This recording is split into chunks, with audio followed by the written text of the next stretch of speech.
pressure was on to get the next cut ready for preview. Mr. Selznick wanted to have a preview without the press knowing about it. He wanted to get an actual audience reaction with no press aware. So Mr. Kern told him, the only way to do that is to let me make all the arrangements, because if you know about it, you'll tell everybody. On September the 9th, Hal Kern told Selznick the time had come, and they left the studio with 54 cans of film and soundtrack. It was a searingly hot afternoon, and they drove for over 2 hours out of Los Angeles. With them were Jim Newcomb, Jock Whitney, and Irene Selznick. Eventually, the car pulled up at the Fox Theater in Riverside. They were showing Beau Geste with Gary Cooper, so there was sure to be a good crowd inside. Mr. Selznick waited outside on the pavement and sent for the manager, who obviously jumped to the right conclusion, very clearly promising anything. You know, there's something in the air here that makes me... You too? Oh, that's just how it affects me.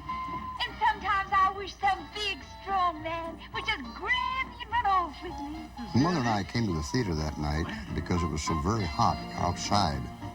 The theater was air-cooled. I came mainly because I wanted to see Beau Geste. We're watching Hawaiian Nights.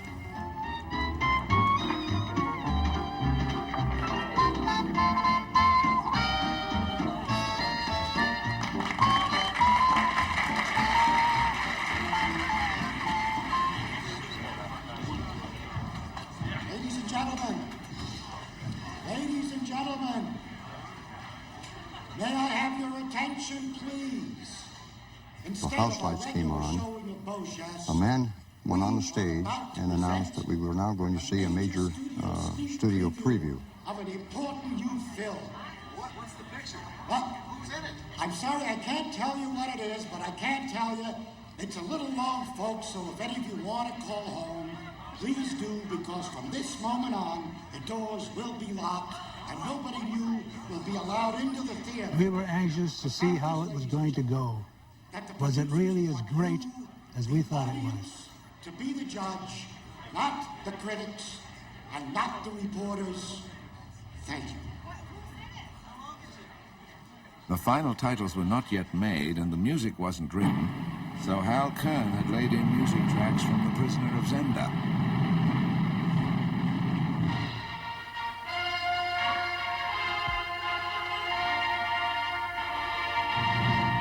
When Margaret Mitchell's name came on the screen, you never heard such a song in your life. And when Gone with the Wind came on the screen, this was just hundreds. They just yelled, they stood up on the seats. I had that music wide open and you couldn't hear a thing. Mrs. Selznick was crying like a baby, and so was David, and so was I. Oh, what a thrill.